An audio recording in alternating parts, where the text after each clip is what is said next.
So I have to call it what it is, and we have a huge problem in the dating market, and it's women saying one thing, men saying another thing, and everybody's scrolling on TikTok at 2 a.m. pissed off and single. Be careful where you take your advice from. I think that the dating market is cooked and it's being weaponized to keep us all single and angry. But let's get into it. Guys are so lucky. You guys do not understand. So I'm 25, right? I'm sitting here and I'm having to build a fucking roster. I'm having to sit here and go out and do things I don't want to do. I don't want a roster. I don't want to go out and date. I don't like this hookup culture. I don't like any of it. But I feel like I don't have a choice. Men, you guys just get to sit there and you guys can go wait until you're in your 30s, you're almost 40, and you can just go get with a girl that's in her fucking 20s and live a normal life. Girls don't have that luxury.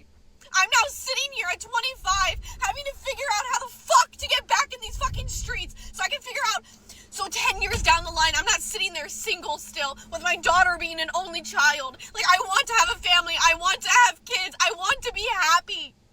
Like, I want all of these things. But people don't want that nowadays, it feels like no matter, it's like, what is this dating stuff? What is Hinge? What is Tinder? What is all of this? Like, it's disgusting. Like, my friends help me make a. I agree with your sister. The dating apps suck. They do. They definitely are not fun. They're not fun for anybody, if we're being very, very honest about it. And the girls have it slanted. The girls get to choose. It's the number of matches that I've heard of girls having in retrospect to the number of matches I've heard of males having, even the good-looking guy. It's ridiculous. It's preposterous. But if you noticed at the end there, and I don't know if you caught that, she said that she had a kid. And this has been one of my most... That's all I can describe it as far as women that have had kids, because I have experienced the dating apps, and this is a pattern that I've ran into over and over again. And I found it most interesting what this woman was saying. I got asked out on a date, and then the guy canceled the date all within the span of like 20 minutes. I swore off dating apps forever, but this guy on Instagram kept liking all my stories, and he posts a lot about God and going to church and stuff, which I should have seen as a red flag, but I was like, okay, I'll give him a chance. And then at first he was like, do you want to hang out or something? And I was like, no thanks. Like, if you're not intentional about dating me, I don't care. I don't have time for that. We talked a little bit more, and I was like, I thought you were going to ask me on a date. And then he goes, oh, do you want to go on a date? I was like, okay, yeah, I shouldn't have to tell you that, but sure, yeah, let's do it. He tells me about how he doesn't like dating apps because all the girls that he met on there that are Christians don't really live a Christian lifestyle. And I was like, well, that makes sense because I've had the same experience with the men. Keep talking. He says that he'll invite me to his house to cook me dinner for our date. And I was like, I'm sorry, but I'm not coming to your house. Like, I'm not trying to be high maintenance. I'm a woman of God and I don't want to put myself in a tempting situation. Then he was like, well, I like that you have rules and boundaries. That's really attractive. And I said, oh, you just wait. And then he goes, well, you might as well just tell me now. I was like, well, I'm re-waiting till marriage.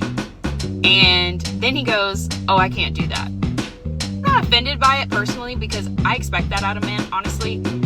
But it just confused me because I'm like, what could these girls possibly be doing that is worse than that? Like, there's a difference between struggling with something and falling short and openly saying, I like that sin, I'm gonna keep that one around. Did you see the red flag? Did you see the giant red flag? It's giant. She said, I am waiting for marriage. She said, I am waiting for marriage, which means somebody already hit that shit already. God dang it, somebody already hit it. God damn it, shit. Somebody already hit that shit. So I'm supposed to wait after somebody else I'm supposed to get sloppy seconds, and then you want me to wait. And now keep in mind, I did a little digging and through the comment section, she got 3, not 1, not 2, she's got 3. She got 3, and I don't get to hit, but you already let other people hit. And I don't mean to be degrading by any means. I do my best. But psychologically, from a psychological standpoint, it really makes no sense to me. It makes zero sense. And we can get into the moral thing a little bit here, but I don't understand. I don't understand how you can you can't how does the expression go? You can't take the cap off of the genie. You can't put the genie back in the bottle. That's a true statement. And then the whole Christian thing in itself kind of gets me too. Not saying one way or the other, but let's take a look at this. This man just texted me and said, "I like you." And I responded and I said, "You don't like me, you like what I look like." Let's talk about it, okay? I love versus lust, okay? You don't know me. You don't know me, so therefore you cannot like me. And then he was like, "No, I like you, I like your personality." Give me one personality trait, give me one characteristic about me that you know, and no, not the fact that my favorite color is green, that does not count. Just tell me one thing. Because you don't like me, you like the version of me that you created in your mind.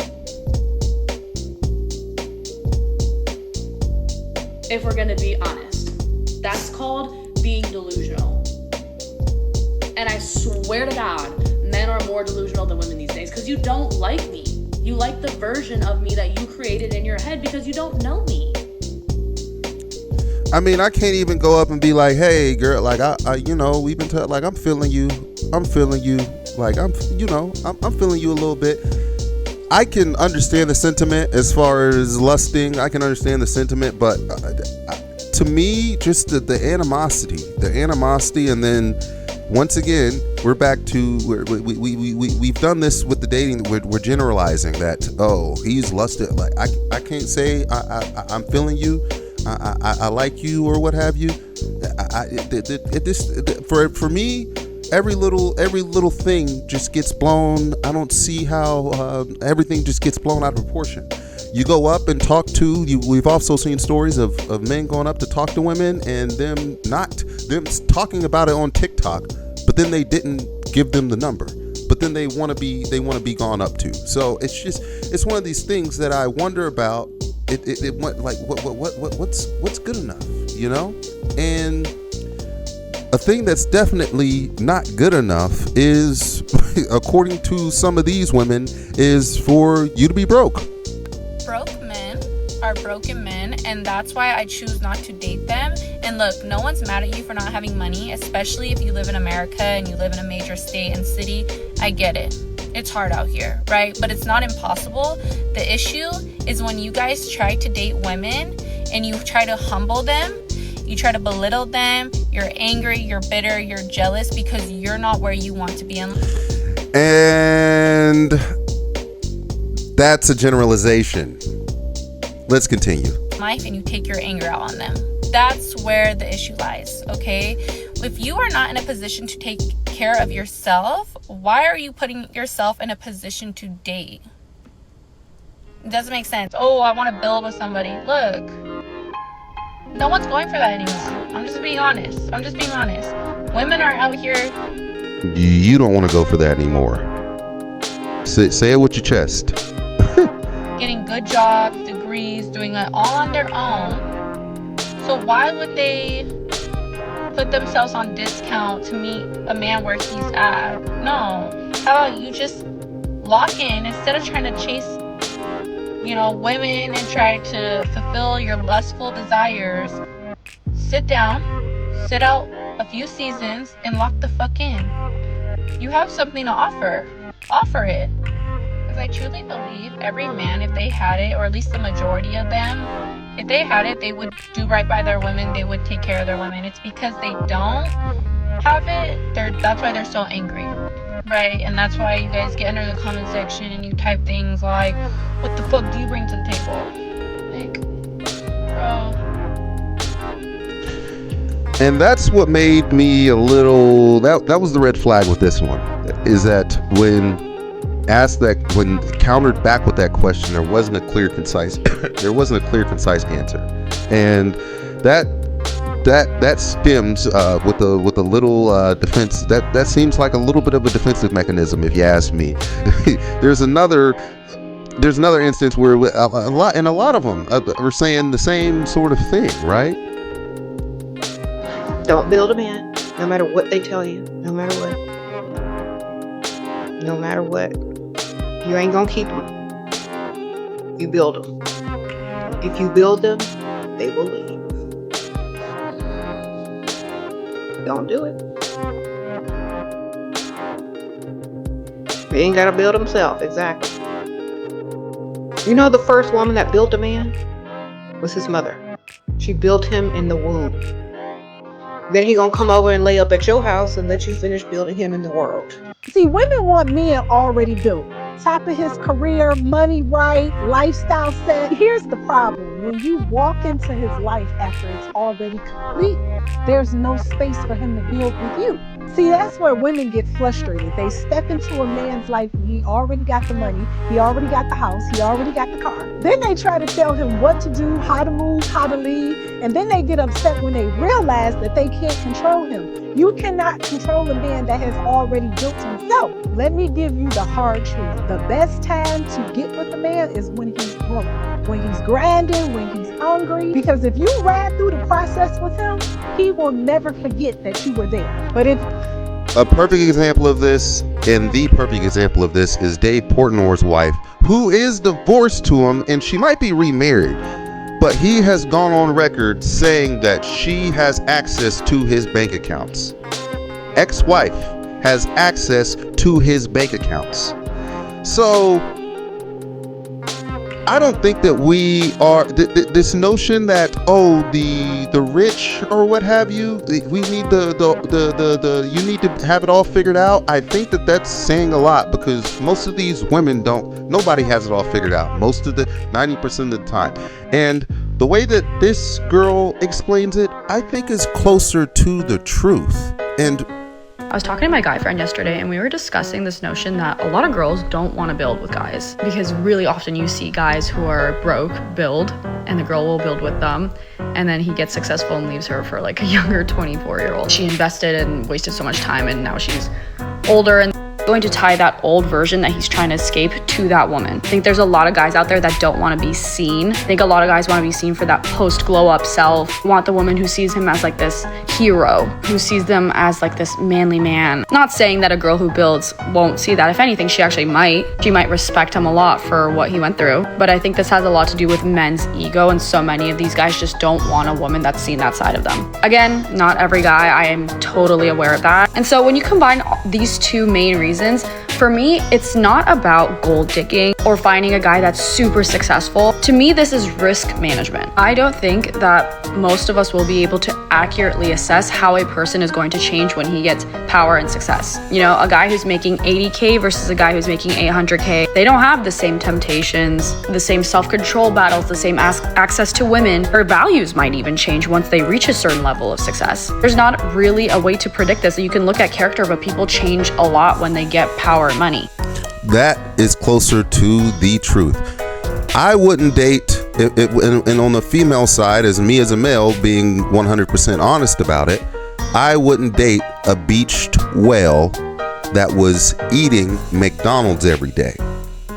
Now, there's a difference in somebody having potential and for instance, they're eating right, they're doing hell, and I just see the output or whatever. Maybe they're not there yet. Well, they could still, there's a possibility. You can tell. You can tell sometimes if they're, and the same thing goes with a man. It can be very, very, and this whole built thing is what the fuck does that mean? It ultimately is a real question, because does that mean houses, cars, and what do you think that you have entitled to it?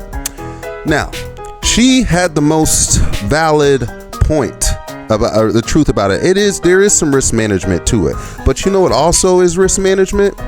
Me not dating somebody with kids, dating somebody who's had a bunch of dongs put inside of her.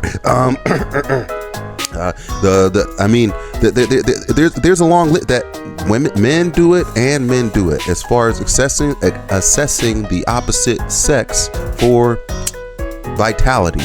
Obviously, the downfall of this thinking, of this built the man thinking or what have you, is that these rich niggas don't want you. They can go get whatever they want. They can, and back to the other lady, they can go do whatever they want at that point. And they don't care. And I mean, those it's not even worth it for that. They don't want to date you. They can go get they can go get a prostitute every weekend, and that's pocket change for them. Like, you're talking about dudes that are up there that are making that type of money. They don't like. So there's to bring it back down to reality. There has to be a line there. There has to be a conversation that's had there about this, because I think just saying that, oh, screw the broke, number one, is a state of mind. Poor is a state of mind. Broke is a state of mind. Like, temporarily working towards something or building something, just because you're not, are two different things. So, and that's something that's not taken into account. The average male, because the average male is going to want to, the average man, if he is any type of male and has testosterone, probably it wants to take care of stuff, wants to make sure that his woman is not worrying and things to that nature. Come on now. I mean, these women, on some of them on here, have tried to take one experience or one instance and tried to generalize it as the rule, and that's not the case at all. That women are choosing to stay single, they're choosing to be single than actually being single. I have a lot of men on my TikTok comment and they're like, oh, where's your ring? Oh, where's your boyfriend? Oh, where's your husband? Y'all, I choose not to have one. It's not because men don't try to talk to me. It's not because men aren't in my DMs. It's not because men don't want to take me out. It's not because men don't want to marry me. I'm choosing to be single, and I'm choosing not to have a man because it's embarrassing. Literally having a man right now is quite literally possibly the most embarrassing thing you could do right now. Like, it's kind of like an extracurricular activity or like a hobby you don't really want, to be honest. But I have self-worth and self-respect, so therefore I'm going to stay single, because why would I just get a boyfriend because everyone's telling me to get a boyfriend and then have them treat me like shit and cheat on me? I'd rather just be single and do my own thing. Awfully pessimistic outlook on men. Awfully pessimistic outlook. But men are doing the same shit. Men are doing the same. We don't care. And I won't. For the sake of being pragmatic, I don't. In truth, I don't really have anything that wasn't unreasonable that she said, but it makes me question who she picks out and why she has now once again made this grandiose generalization. Oh, it's not worth it now. I choose this, and it almost seems like you're trying to justify your actions. It almost seems like you're trying to justify your actions in that one. So there's some reasonality. There's some reasonality there, but it just makes you wonder, right? It makes you wonder. At the end of the day, though, I think that some of these women, they want to end up like Allison Hightower. And I'm going to end it off with this last clip for you. Many women have very unrealistic financial expectations from men. So many women have this pipe dream, this fantasy of living the upper middle class American life where they stay at home with the 2 kids in a beautiful 5-bedroom house, and they drive a white Tahoe or Yukon or Wagoneer for $100,000+ and they live this beautiful lifestyle. They have their husband's credit card and they can swipe it for whatever they want: Botox, hair, nails, shopping, etc. They're just living the good life all on his dime. And that's great. I really hope the best for all of you, but you know how unrealistic that is? This man would need to make at least $300,000 a year for you guys to live comfortably doing every single thing that I listed. Most of you will still force this lifestyle on this man who's making probably $100,000 a year and he's struggling, he has to do everything financially, probably will have a heart attack from the stress, and you're in so much freaking debt living this fake lifestyle that just makes absolutely no sense. When in reality, a lot of you can just get a freaking job, because a lot of you already have advanced degrees, but you just don't want to work, or you need to lower your expectations. But again, who wants to do that? Just get a freaking job and contribute and help. But a dual income is a lot easier to live that lifestyle than to force it on someone else. So have realistic expectations going into a marriage. So either marry really, really rich, get a freaking job, or lower your expectations. And like I said, if you marry really, really rich, if you marry some old money, Allison Hightower, you're going to end up taking that old long dong schlong. And if you okay with that, you're okay with that. I am going to wrap this up with saying that I don't, it's just what gets me is saying that, and I did it at one point in my life, is saying that the opposite sex is that they're all this, or that they're all that, or I won't do this off rips, because every circumstance is different and everybody has had different experiences, and you don't know. You have to look at things with a blanket slate and not be trying to use replace your trauma onto new things that could be great for you. So that's just about all I got, guys. You should already know what the deal is. Run on your toes, keep your mouth closed, lock your doors and save your throws, and most importantly, you live to fight another day. I'm gonna get out of here.